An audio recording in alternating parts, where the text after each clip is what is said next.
Today, we are diving headfirst into one of the most vivid, dramatic, and, let's be honest, one of the most confusing visions in the entire Bible.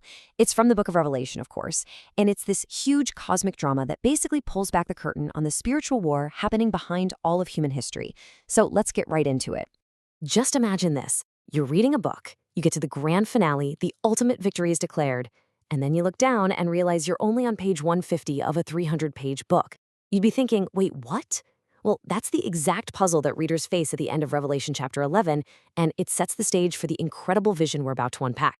So let's set the scene. We're at the very end of Revelation 11. The seventh and final trumpet has just been blown by an angel. And this is it. This is the moment everything has been building towards. It really feels like the end of the story. I mean, listen to that. Voices in heaven make this incredible declaration. The rule of the world has officially been transferred. God's kingdom is here, on earth as it is in heaven. It sounds absolutely final. The long-awaited victory has finally arrived. You know, all the major plot points seem to be wrapped up. God is reigning. Judgment is happening. The good guys are being rewarded. The author even stops using the phrase, the one who is to come, because, well, he's come. You could literally end the book right here, and it would make perfect sense. And yet, it doesn't end. We're only about halfway through the book. Then, out of nowhere in chapter 12, this completely new and kind of strange vision kicks off. So what gives? If the war is won and the kingdom has come, what else is there to talk about? This is the big question that opens up the entire second half of Revelation. Well, the answer is that the book is about to show us the exact same story, but from a totally new perspective. Chapter 12 is pure apocalyptic literature. It's going to pull back the veil on all the earthly events to show us the spiritual reality, the real source of the conflict God's people were facing. And this new vision introduces us to three mysterious and incredibly powerful characters who just dominate the scene. We've got this glorious, star-crowned woman, a terrifying, multi-headed red dragon, and a male child who has a world-changing destiny. So the big question is, who are they? All right, this is where the fun begins. It's time to do some decoding.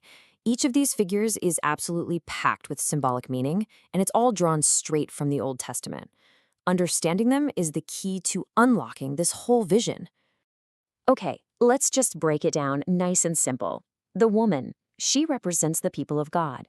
The dragon, he's identified as Satan, who works through oppressive human empires. And the son, the one destined to rule with an iron scepter, that's the Messiah, Jesus Christ. Let's take a closer look at the woman. Her crown of 12 stars? That's a direct callback to Joseph's dream back in Genesis, talking about the 12 sons of Israel.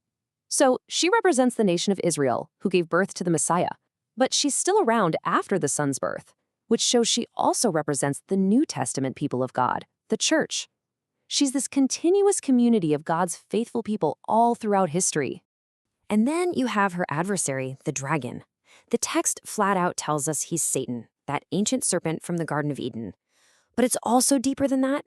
In the Old Testament, dragon-like sea monsters were symbols for godless, oppressive empires that went after God's people. Think Pharaoh's Egypt. So the dragon is both Satan himself and the evil human systems he inspires. And this paints such a brilliant picture of this central conflict. I mean, think about it. This is the Christmas story, but told in apocalyptic code. You have Satan, working through powers like King Herod, literally waiting to destroy the Messiah, the Son of God, at the very moment of his birth. But here's the thing. The dragon fails, and his failure to destroy the Son on earth kicks off an even bigger conflict, a war in heaven, that reveals what's truly at stake. The vision kind of fast-forwards through the entire life, death, resurrection, and ascension of Jesus all in one moment. The Son is snatched up to God, the dragon is totally thwarted, and this defeat on earth is immediately followed by a decisive battle in heaven. The archangel Michael leads the charge, and Satan is utterly defeated and kicked out for good. Okay, so this is the crucial question, right? When is this battle actually happening? Is this some ancient fight at the dawn of time? Or is it something that's still to come in the future? Well, the text actually gives us a very specific anchor point. This verse right here, this is the key. A voice from heaven spells out exactly how the victory was won. It wasn't just with angelic swords. The number one decisive weapon was the blood of the Lamb.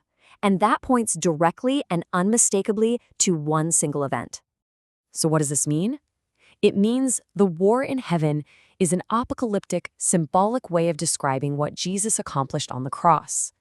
Satan's ultimate defeat, his eviction from his role as the accuser in heaven, was secured by Christ's death and resurrection.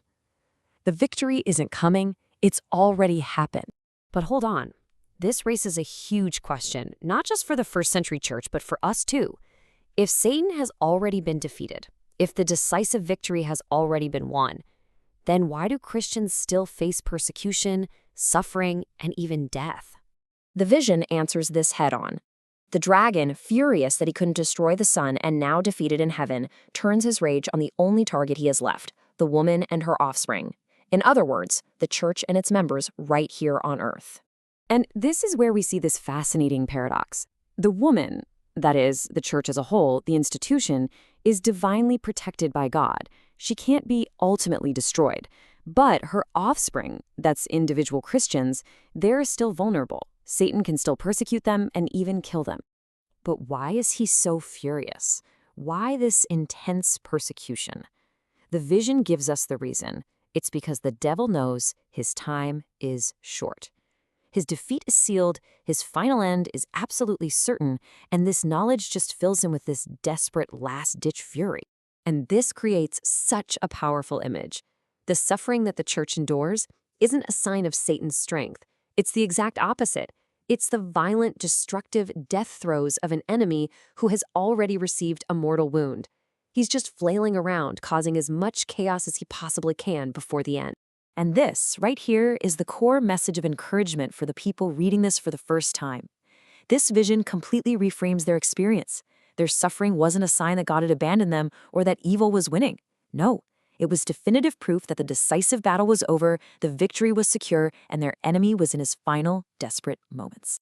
So the takeaway here is this profound shift in perspective. The vision tells believers then and now that while your struggles are incredibly real, they are just the final skirmishes in a war that has already been won. And that leaves us with a question. How does knowing the ultimate outcome change how you view the battles you're facing today?